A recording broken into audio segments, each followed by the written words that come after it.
Venga, arrancamos. A ver que encienda el proyector.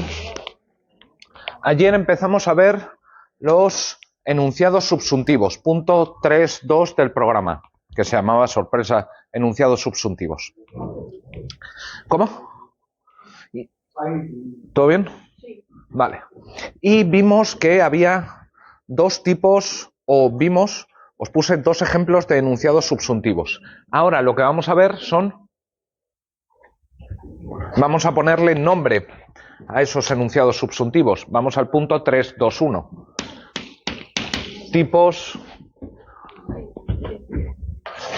que justo cae. Tipos de enunciados subsuntivos. ¿Vale? 3, 2, 1. Silencio. Tipos de enunciados subsuntivos.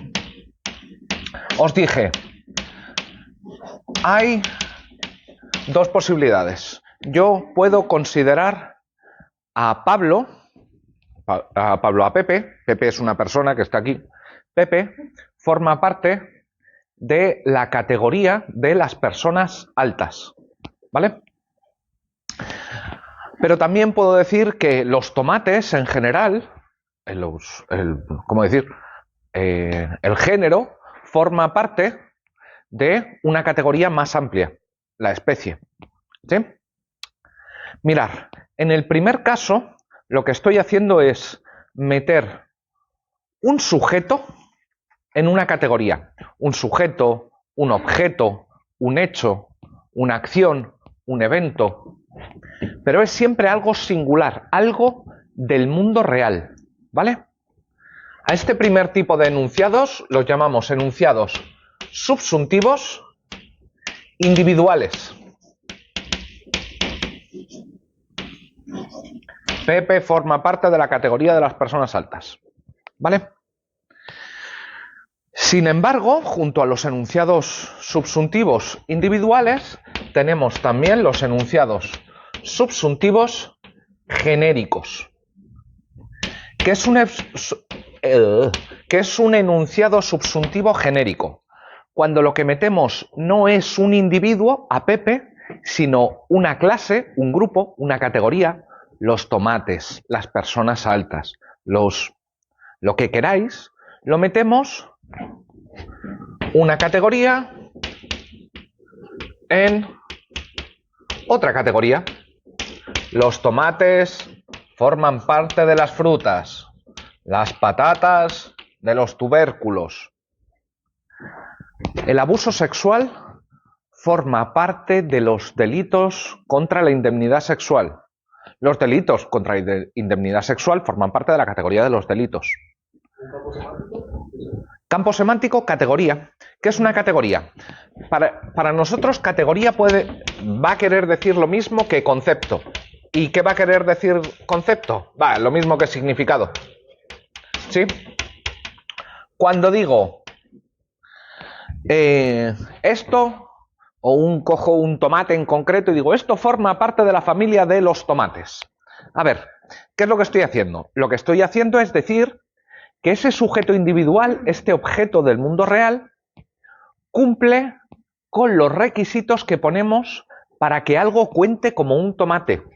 ¿Cuál es el significado de la palabra tomate? El significado de la palabra tomate no es nada más y nada menos que el conjunto de requisitos que ha de cumplir algo para ser un tomate. Sin más. ¿Sí?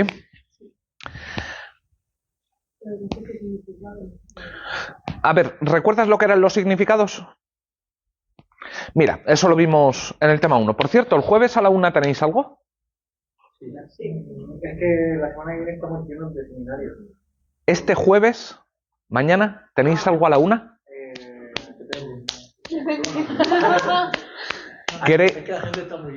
¿Queréis una tutoría colectiva? Yo sí, pero porque es individual. Ya, pero... Sí, la semana que viene es más complicado.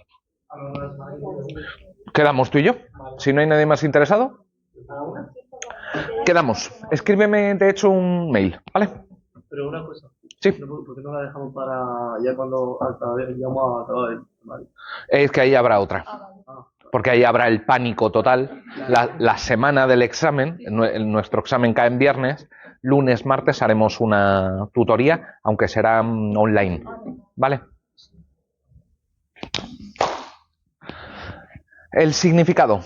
Nosotros, os recuerdo, teníamos en lo que llamamos triángulo semiótico o semántico, teníamos las palabras, ¿vale? O términos. Teníamos su significado y teníamos su extensión o referente. Extensión o referente. Si yo digo, ¿cuál es el significado de la palabra silla? ¿Alguien me puede decir? Esto es una silla. ¿Qué es lo que estoy haciendo ahí? Ahí lo que estoy haciendo es señalar la extensión, el conjunto de cosas que denota el término. ¿Sí? Pero si digo, ¿cuál es el significado o intención de la palabra silla? Pues te digo, es un mueble, al menos con un plano horizontal y una pata, que sirve para sentarse. Cuando yo digo tomate, lo único que estoy diciendo es fruto rojo con semillas de la familia no sé qué, no sé cuántos. ¿Sí? Cuando digo los tomates forman parte de las frutas, lo que estoy haciendo es ver que el significado de la palabra tomate cuadra o queda englobado en el significado de la palabra fruta. ¿Vale? ¿Bien con esto? Muy bien. Pues ya sabemos los tipos de enunciados subsuntivos.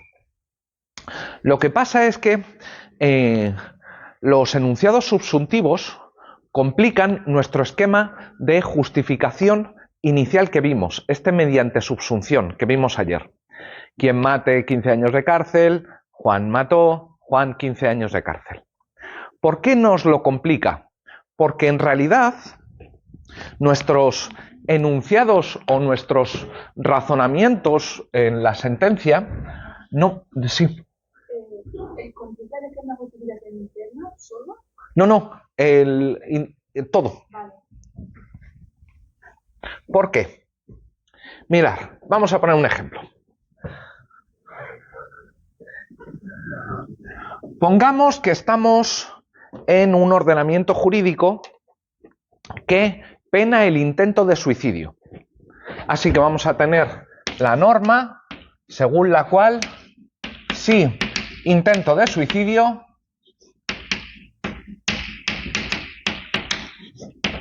seamos bueno, pena de 1 día de cárcel. ¿Vale?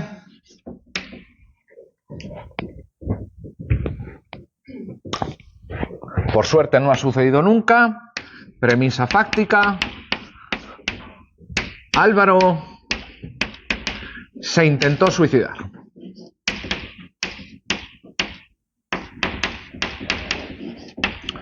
Conclusión.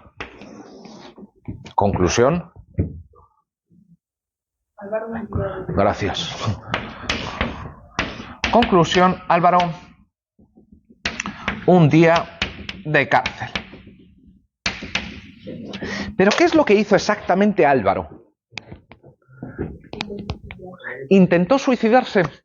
Mirad, si nosotros decimos que algo es un acto de intento de suicidio, lo que estamos haciendo es meter determinados actos en una categoría. Mirad, pongamos que lo que hizo Álvaro, o mejor dicho, Álvaro apareció con cortes en el antebrazo. ¿Sí? Varios cortes, así.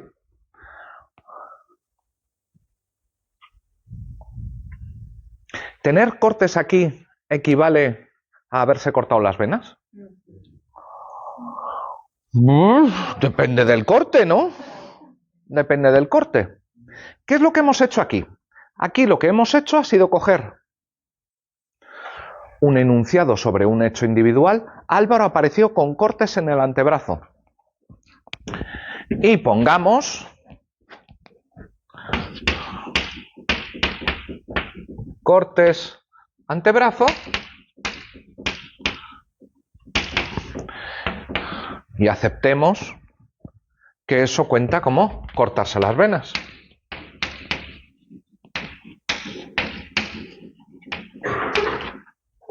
La siguiente pregunta que nos tenemos que hacer es, ¿cortarse las venas consta como intento de suicidio? Bueno, si cortarse las venas cuenta como intento de suicidio, ¿qué es lo que tenemos aquí?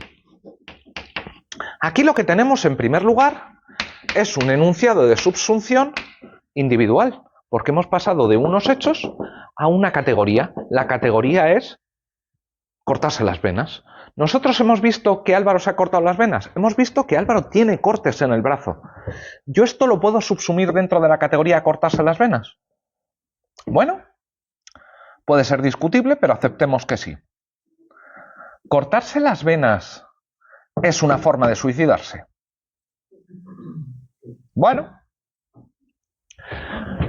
para que este silogismo funcione, para que esto funcione, yo tengo que pasar por estos dos enunciados de subsunción, el individual y, y este enunciado de subsunción genérica. ¿Sí? ¿Qué dónde van? Van aquí en medio. Enunciado, repito.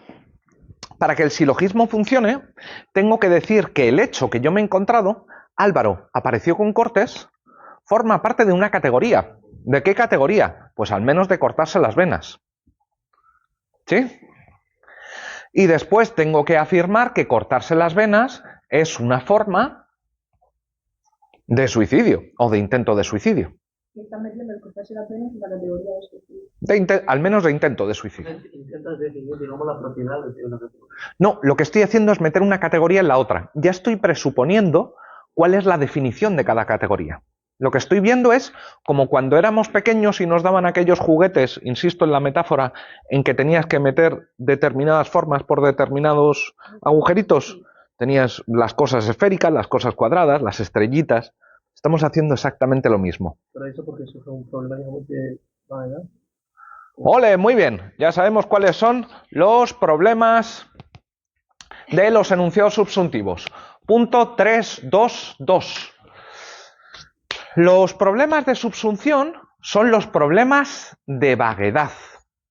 ¿Qué quiere decir que tengamos un problema de vaguedad? Pues que no sabemos si un sujeto forma parte de una categoría. Estos son los problemas de vaguedad. No hay mucho más misterio. ¿Sí? Decir que que tenemos un problema de subsunción equivale a decir que tenemos un problema de vaguedad. A ver, si yo aparezco con cortes así, horizontales, en las venas, ¿esto es cortarse las venas?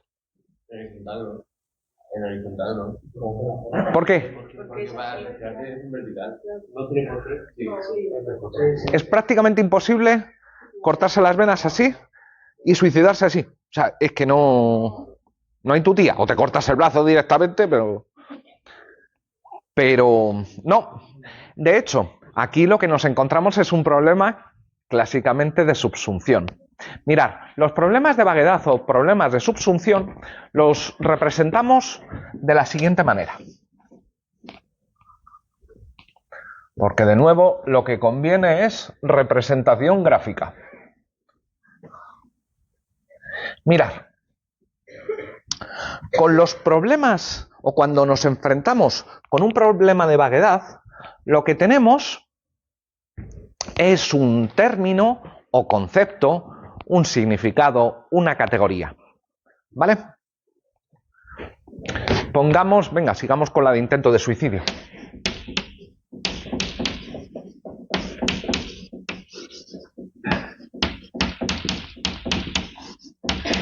Mirad,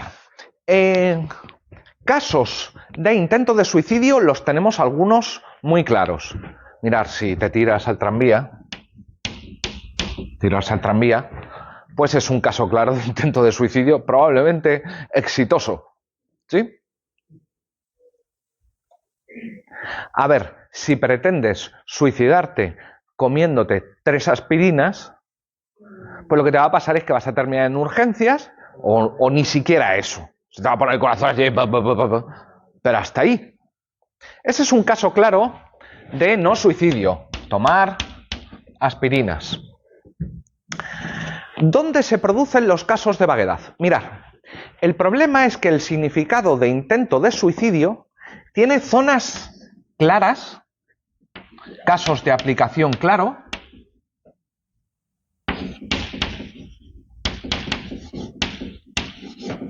y tiene casos de claridad, perdón, esto es zona de claridad de aplicación. Si te tiras al tranvía, sí, hijo, sí, esto es claramente un intento de suicidio. Si te tomas 3 aspirinas, pues es zona de claridad de no intento de suicidio, de no aplicación.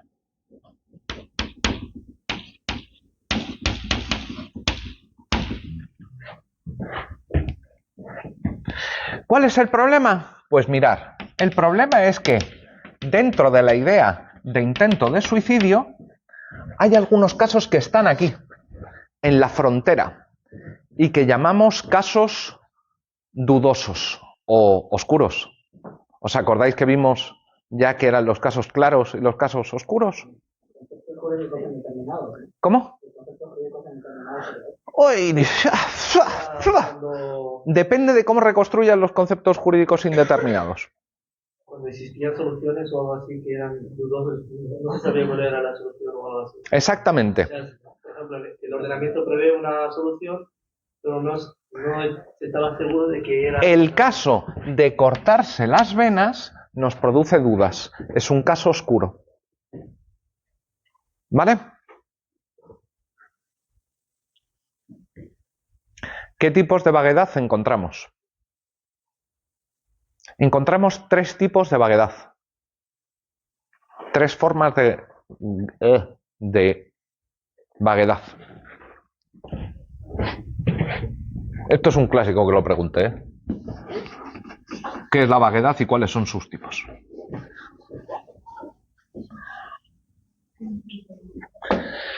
¿Sabéis cuántos granos de arena hacen falta para hacer un montón de arena? Granos de arena hacen falta para hacer un montón de arena. Muchos. No, un montón más o menos sabemos lo que es. Un montón es una montañita de arena. Así. ¿Un grano de arena es un montón de arena? 2, 3, 4, 5, 6, 7, 100, 110. Bueno, el problema de esto, conocido como paradoja de Sorites, esto viene de los filósofos presocráticos, antes de Sócrates, la paradoja de Sorites consiste en que con ciertos conceptos no sabemos cuál es el límite de aplicación y no aplicación, porque añadir una unidad o quitarla no nos permite determinar si es caso de aplicación o no aplicación. Sí. En los casos de, caso 1, de vaguedad gradual, lo que tenemos es una categoría o concepto en el que añadir una unidad o quitarla no nos permite determinar si se cumple o no se cumple el concepto, o si tenemos un caso de ese concepto o si es un caso de no aplicación. ¿Te confundió más que menos? Bueno, si añades un montón de, decimos 100 granos de arena, no es un montón de arena. Te digo 101. ¿A partir de cuál es un montón de arena? No lo sabemos. Esto es la paradoja de Sorites, la vaguedad gradual. ¿Sí?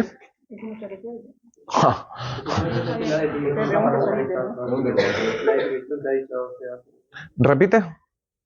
Ha dicho la definición de vaguedad gradual. He dicho, estamos en un caso de vaguedad gradual cuando el hecho de añadir o sustraer una unidad del concepto vago gradualmente, no nos permite determinar si es un caso de aplicación o de no aplicación. Pero, por ejemplo, en el derecho penal, cuando el tema de drogas, el legislador establece cuándo se considera de cuantía notoria para saber si aquí no se puede hacer lo mismo. Ha eliminado la vaguedad. Bueno, mira, hay casos en los que es evitable y otros casos en los que es inevitable. Por ejemplo, podemos decir, como pasaba antes, que en las atracciones turísticas no pueden entrar los niños que sean demasiado bajitos. ¿Cuándo es un niño demasiado bajito? ¿Y qué es lo que se hace? Se fijó un estándar, se resolvió el problema de vaguedad. Pero hay casos en los que es mucho más complicado. Por ejemplo, no sabéis que en casos de divorcio, para determinar quién se va con quién de los hijos, se dice que habrá que escuchar a los hijos dependiendo de su nivel de madurez. Y ahí como fijas cuál es el nivel de madurez. Hay casos en los que el legislador es impreciso pudiendo ser preciso, tiene sus costes ser preciso. Y hay otros casos en los que imposible. Daño ambiental grave. ¿Sí? Segundo conjunto.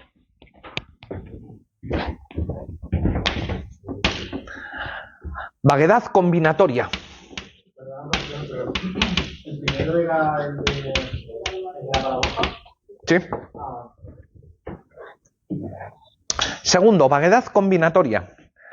¿Qué es la vaguedad combinatoria? A ver. ¿Te puedo usar de ejemplo?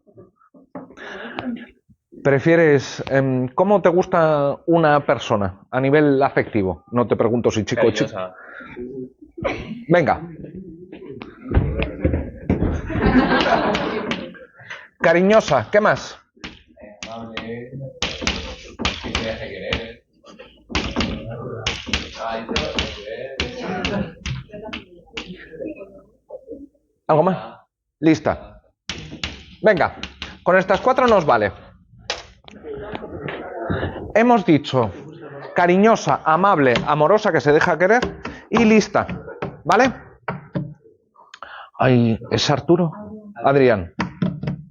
Adrián, perdón. Adrián, si la persona es cariñosa, amable y amorosa, pero no es precisamente la más lista, el lápiz más afilado. A ver, depende de cómo editas. Vale. Si es muy lista, es cariñosa, amable, pero no se deja querer. Yo creo que no. Si es amable, amorosa, lista, pero no es cariñosa. ¿Veis el problema?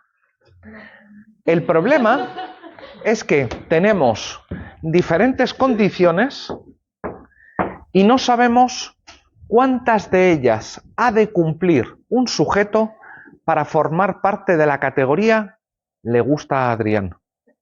¿Sí? No hay una ponderación entre ellos. ¿Hay ponderación? Mira, una cosa es decir que hay ponderación. No, ahí no hay ponderación porque no es que estés equilibrando entre cosas. O sea, yo...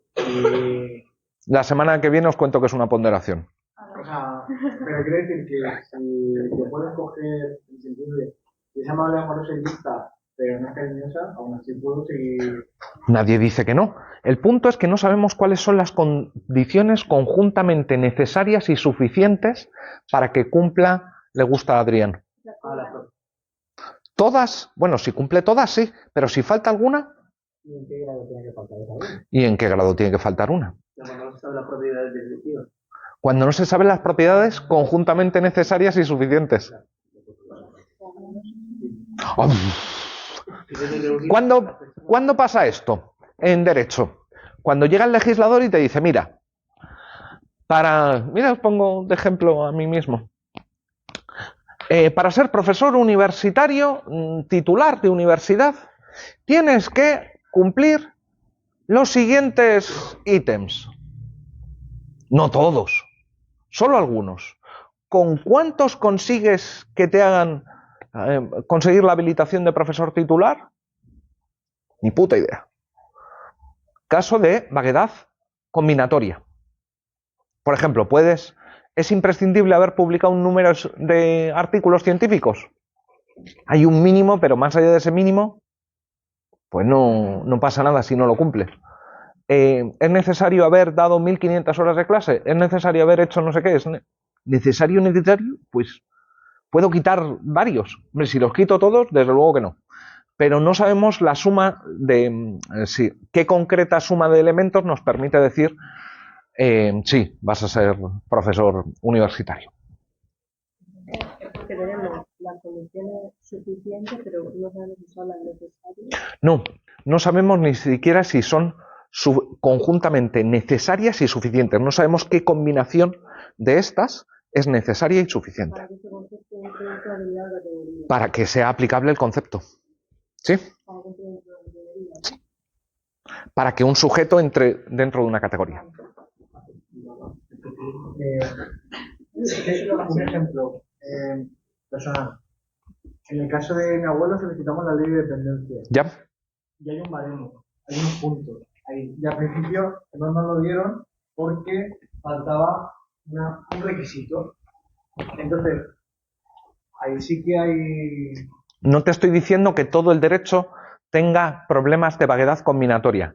De hecho, el legislador, cuando establece un puntaje, lo que hace es eliminar el problema de vaguedad combinatoria y te dice, asigno 0,4 puntos a esto, 5 a esto. Ahí lo estás eliminando. Pero que quedan casos en el derecho de vaguedad combinatoria, quedan. ¿Vale? Cuidado, si uno como intérprete dice, no, mira, son suficientes los 3 primeros o los 3 últimos, o que se den 3, ¿vale? Ahí lo que estás haciendo es modificar tú el derecho. ¿Vale? Último ejemplo. Lo que se conoce como textura abierta.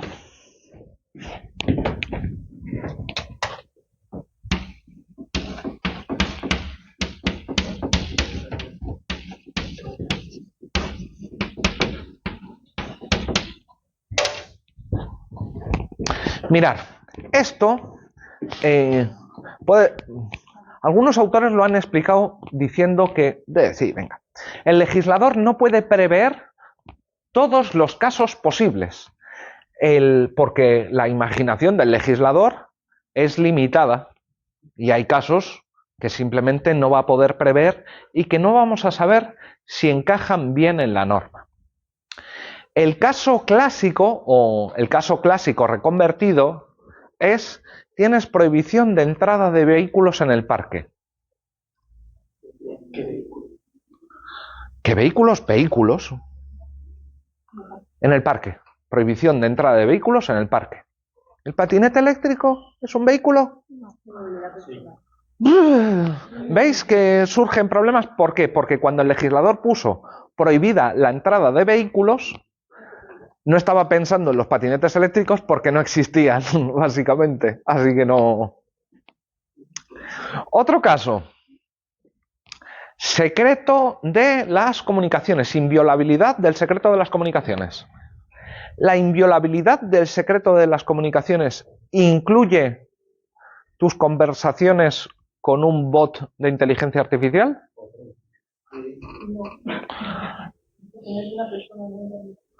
¿Tiene que ser una persona? Desde luego, el legislador lo pensó para la comunicación entre personas. Pero si yo me estoy comunicando con un bot de inteligencia artificial, hay un mensaje que yo envío y un mensaje que yo recibo. Comunicación, sí. Entra dentro. Dudoso. ¿Sí? Pero ahí estaría dentro de una categoría de vehículos. ¿Forma parte de la categoría de vehículos los patinetes eléctricos? Yo te diría que no lo sé, que está indeterminado.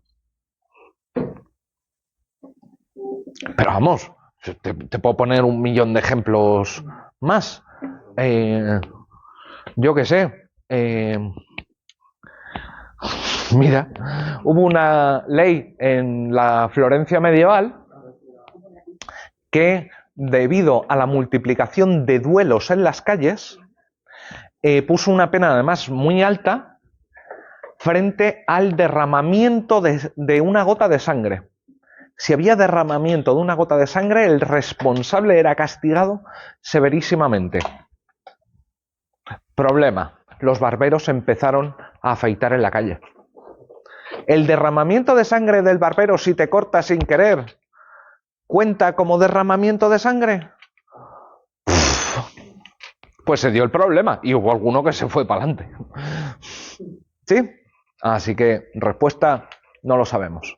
Pero vamos, que con lo que están cambiando el mundo hoy en día, esto va a ser una constante diaria, porque nos vamos a encontrar casos que el legislador no llega. Son casos donde no podemos saber si al caso concreto se le aplica. Si el caso concreto es un caso de nuestro concepto o categoría. Siempre estamos hablando de vaguedad. Estamos hablando de un caso en el que no sabemos si forma parte de una categoría o no.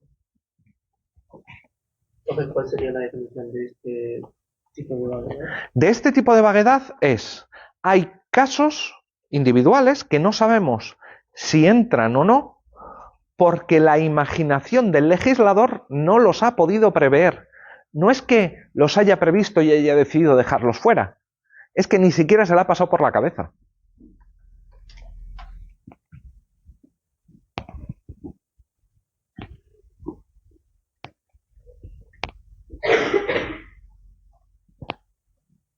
Es que entonces, por lo que dice usted, la vaguedad de textura abierta no existiría, porque la ley no para de modificarse cada 2 por 3. Ya, pero entre que se produce el caso nuevo y la ley se modifica, en ese momento, ¿qué es lo que hay?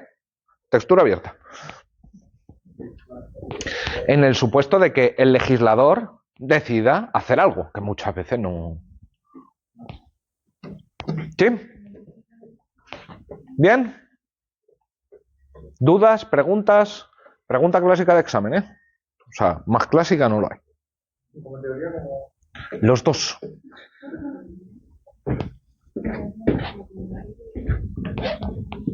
Punto 3.3. Sí, el 2.2. El 3.2 ya lo hemos terminado.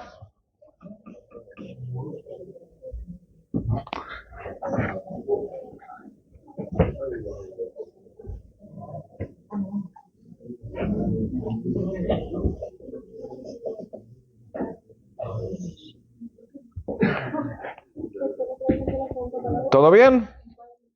Empezamos 3.3. Razonamientos deductivos, inductivos, abductivos.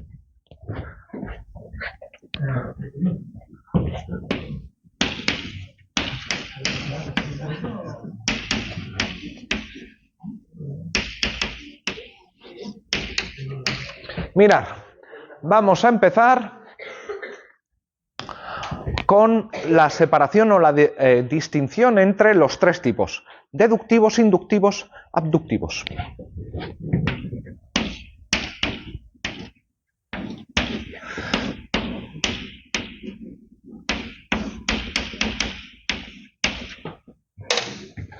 Mirad, los razonamientos deductivos se caracterizan por 3 cosas. La 1, la 2 y la 3. ¿Cuál es la 1? La 1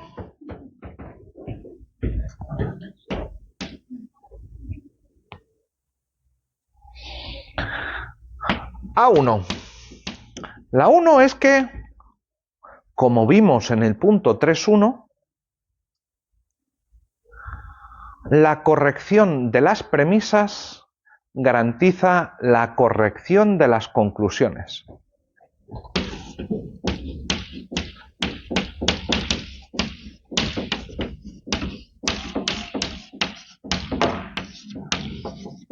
Corrección de las premisas garantiza la corrección de las conclusiones. ¿Sí? Si las premisas son correctas, la conclusión va a ser correcta. ¿Por qué? Como vimos ayer, por la forma. Si P entonces Q, P entonces Q. ¿Vale?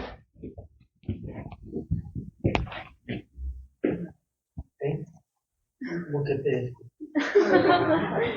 Ayer no viniste, ¿no? Ya, se nota.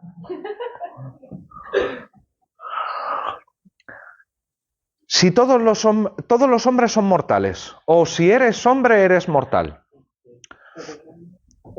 ¿Eres hombre? Entonces eres mortal. Te lo pongo aquí. Si eres hombre, eres mortal. Eres hombre, conclusión, eres mortal. ¿Vale?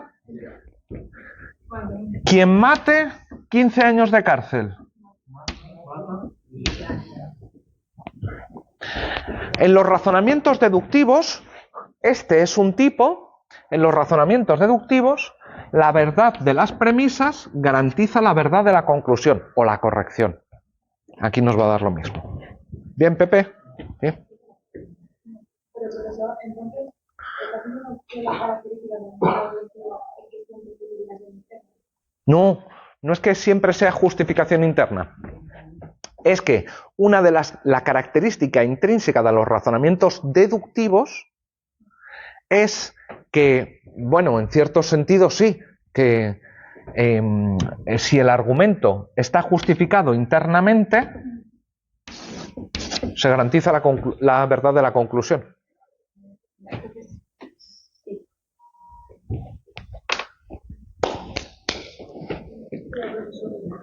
Con el ejemplo de si eres hombre mortal, tal, sí que es verdadero paso, pero yo lo he dicho en esa ley y no me lo muy claro. En el caso de las normas, y más de 15 años de cárcel, no hay verdadero paso. Vale, por eso dije verdad o corrección.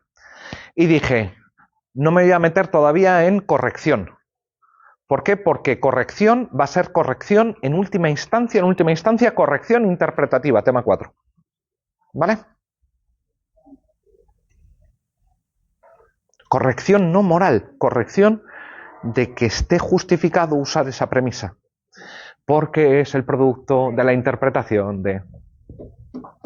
Dime. En este caso, como ha dicho ya, la justificación interna, en este caso no es la justificación interna en el sentido de verdad de las premisas, sino simplemente que de las premisas se sigue. Claro, pero si de las premisas se sigue la conclusión y las premisas son verdaderas, entonces se sigue la verdad de la conclusión. ¿Sí? Sí, sí. Es otra forma de ver la justificación interna. Pero ojo, que esta es una característica privativa de los razonamientos deductivos. Esta la tienen solo los razonamientos deductivos. Solo si mantenemos la estructura de los razonamientos deductivos podemos estar seguros de que si hemos seguido la estructura, la verdad o corrección de las premisas garantizará la verdad o corrección de la conclusión. ¿Vale?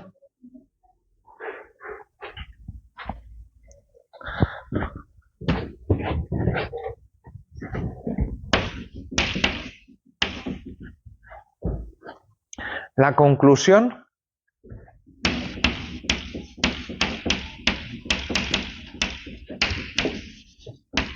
es un enunciado individual.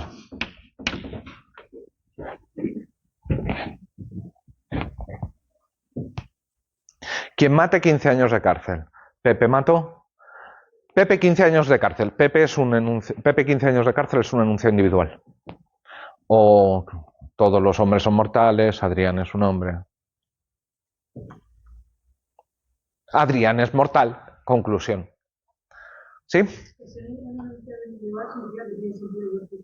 No, significa que se refiere a un concreto sujeto.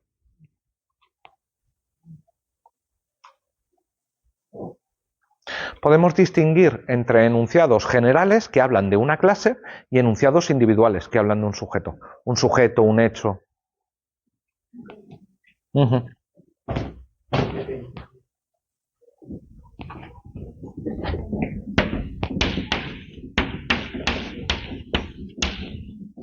Hay por lo menos una premisa general, un enunciado general en el razonamiento. Si no, no puedo llegar a la conclusión.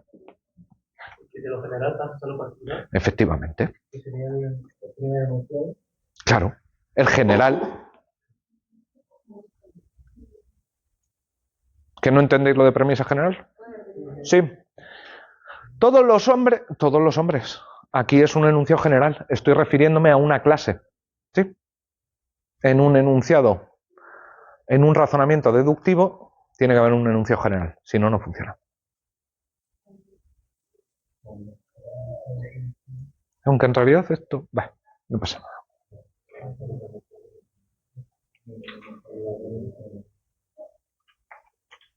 Es pasar de lo general a lo particular.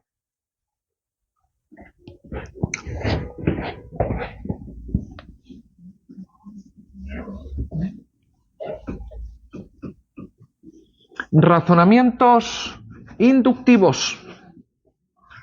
¿Qué es un razonamiento inductivo? En realidad nosotros ya lo sabemos qué son los razonamientos inductivos, ya los hemos visto.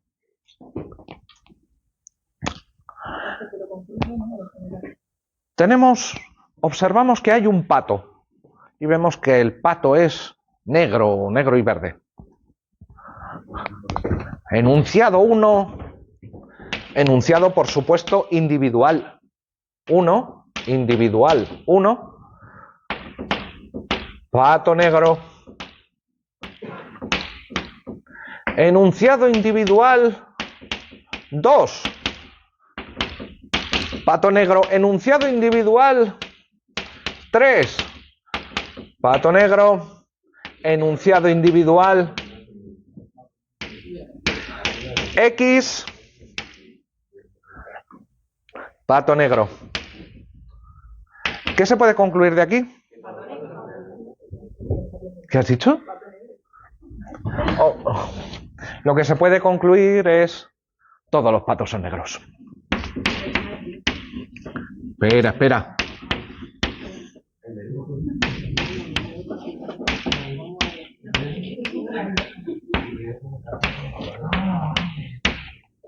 Esto es un razonamiento al revés, sí.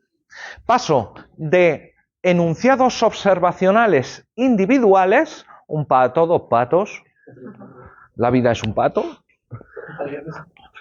a la conclusión de carácter general, y este es el primer rasgo de los razonamientos inductivos. La conclusión es general. Segunda característica, se parte de enunciados individuales.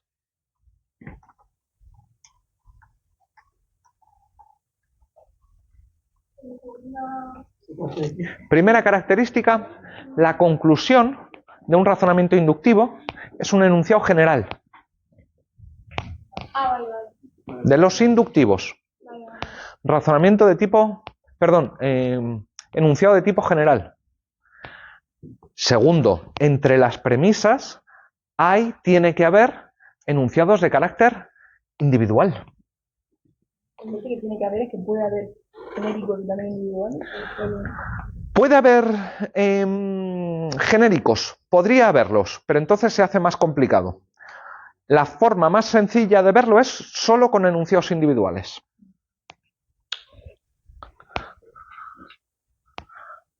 Tercera característica, ¿eso es pregunta?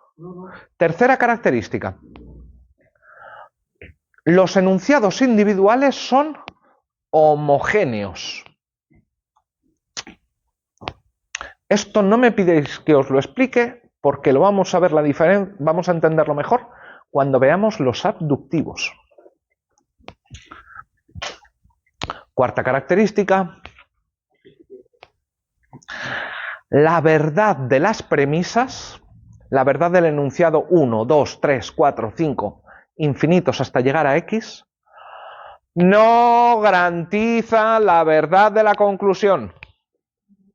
¿Por qué? Porque hay patos blancos. Es lo que hicimos con las normas, ¿no? Efectivamente, por eso hemos dicho que lo hemos visto. Es el problema de la inducción. La verdad de los enunciados individuales no garantiza la conclusión general. Todos los patos son negros.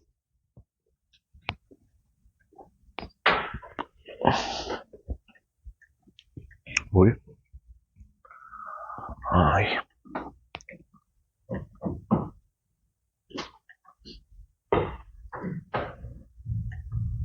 ¿Significa esto que los razonamientos inductivos no valen nada? Pues mirar, disciplinas como la física, la biología, la química, todas las ciencias naturales sin excepción, todas están basadas en razonamientos inductivos. Así que la verdad de las premisas no garantiza la verdad de la conclusión, pero desde luego que es un tipo de razonamiento en el que confiamos. No podemos confiar ciegamente en él. Eso sí, hay que tener claro que hay razonamientos inductivos mejor construidos que otros. Porque una cosa es que yo diga, un pato, dos patos, pare y diga todos los patos son negros. No, mira, es que me he pasado la vida recorriendo el planeta haciendo observaciones de patos y he llegado a la observación 200 millones y no he visto un solo pato blanco.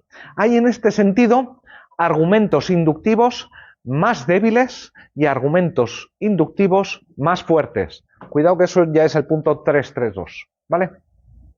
Lo estoy explicando en modo sintético. O sea, esto es a partir de todas las disciplinas que basan en razonamientos inductivos, que es el 332. Digamos que los inductivos, estamos viendo los tipos, pero al mismo tiempo os estoy explicando la fuerza de los razonamientos no deductivos, ¿vale?